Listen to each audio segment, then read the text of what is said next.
Right now, as you're watching this, you probably think you're free. You chose to click on this video. You're deciding whether to keep watching. You control your own life. But what if I told you that's completely wrong? What if the average person checks their phone 144 times per day, not because they want to, but because they literally cannot stop themselves? Friedrich Nietzsche, the controversial German philosopher, predicted this exact scenario over 130 years ago when he wrote, "He who cannot obey himself will be commanded." Most people who hear this quote think it's about leadership or following orders. They're missing the terrifying point entirely. Nietzsche wasn't talking about external authority. He was exposing the brutal reality that most humans are incapable of controlling their own minds, their own desires, their own impulses.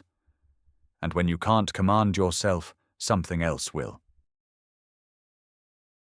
Every morning you wake up thinking you're making choices, but you're actually following a script written by people who understand your weaknesses better than you do.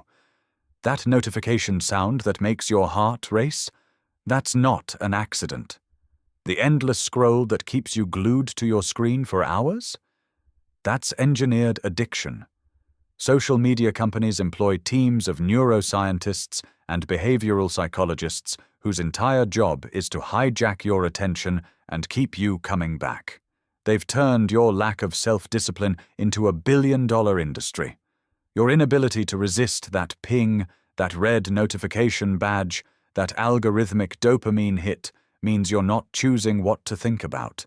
But Mark Zuckerberg is. You're not deciding how to spend your time. Some programmer in Silicon Valley is. Nietzsche predicted this would happen to what he called the herd, the masses of people who lack the mental strength to govern their own consciousness. He saw a future where the weak-willed would be easily manipulated by those who understood power. But here's where Nietzsche's insight gets really dark. He wasn't just talking about phone addiction or social media. He was describing a fundamental split in humanity between those who can command themselves and those who will always be commanded by others. In his mind, most people fall into the second category not because they're victims, but because they're mentally weak. Self-discipline isn't just about willpower, it's about who gets to control the narrative of your life. When you can't resist immediate gratification, you become predictable. When you're predictable, you're controllable. Nietzsche called people who achieved true self-mastery sovereign individuals, humans who had developed such complete command over their impulses, emotions, and desires that they became essentially unmanipulatable. These rare individuals don't follow trends, don't get swept up in mass hysteria, don't let their decisions be influenced by fear, greed, or social pressure. They obey themselves completely, which means no external force can truly command them. Modern neuroscience has proven Nietzsche was right about the connection between self-discipline and freedom. Brain imaging studies show that people with poor impulse control have different neural patterns than those with strong self-discipline. When researchers scan the brains of heavy social media users, they find the same reward pathway dysfunction seen in cocaine addicts and compulsive gamblers. Your brain literally changes when you can't control your behavior, making you more susceptible to external manipulation. Studies consistently show that people with higher self-control earn more money, have better relationships, live longer, and report higher life satisfaction. Meanwhile, those who struggle with impulse control are more likely to be in debt, have unstable relationships, suffer from anxiety and depression, and feel like life is happening to them rather than being shaped by them. The data is clear. Self-discipline isn't just a nice personality trait. It's the difference between being the author of your life or a character in someone else's story. Every industry built on human weakness depends on your lack of self-discipline to survive. Fast food companies spend billions researching the exact combination of salt, sugar, and fat that will override your better judgment. Dating apps use intermittent reinforcement schedules to keep you swiping endlessly for validation.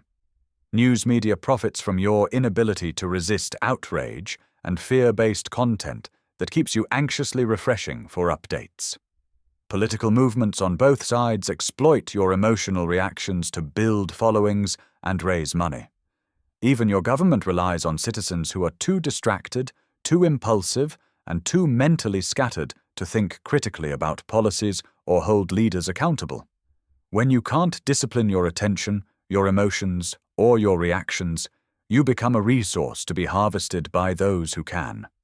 Nietzsche understood that in any society, there will always be commanders and the commanded.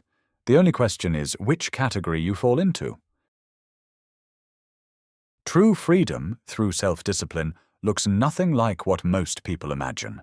It's not about following rigid rules or depriving yourself of pleasure. It's about becoming so aware of your own mental patterns that you can choose your responses instead of being driven by automatic reactions. It means being able to sit with discomfort without immediately reaching for your phone, food, or other distractions. It means making decisions based on your long-term values rather than short-term impulses. Real self-mastery is being able to think an unpopular thought, pursue an unpopular goal, or take an unpopular stand without needing external validation. People who achieve this level of self-command often appear strange to others because they're not following the social scripts that govern most human behavior. They're not trying to fit in, impress anyone, or avoid discomfort. They've become what Nietzsche called a law unto themselves. But this path requires sacrificing the comfort of being told what to think, what to want, and who to be. Here's the part most people don't want to hear. Nietzsche believed that genuine self-discipline and freedom were only possible for a small percentage of humans. He thought most people actually prefer being commanded because taking full responsibility for your life is terrifying and exhausting. It's easier to blame your problems on external circumstances, follow the crowd, and let others make difficult decisions for you. Modern society has made this tendency even worse by eliminating most sources of natural hardship that once forced people to develop mental toughness. We live in unprecedented comfort and safety, but this has created what psychologists call learned helplessness on a massive scale. People have become so accustomed to instant gratification and external solutions that they've lost the ability to tolerate difficulty or uncertainty. Nietzsche would say this comfort has made us soft, weak, and ultimately less free than our ancestors who had to develop genuine self-reliance to survive. So here's the question that should keep you awake tonight. Are you actually free, or do you just have the illusion of choice? Can you go a full day without checking social media, eating something you know is bad for you, or doing something you later regret? Can you pursue a goal for months or years without external validation or immediate rewards? Can you think thoughts that go against popular opinion without feeling anxious about social rejection? If the answer to any of these questions is no, then Nietzsche would say you're not free at all. You're being commanded by forces you don't even recognize. The terrifying truth is that most people will never develop genuine self-discipline because it requires giving up the comfortable illusion that they're already free. But for those rare individuals willing to face this reality and do the hard work of commanding themselves, true freedom becomes possible. The choice, as always, is yours.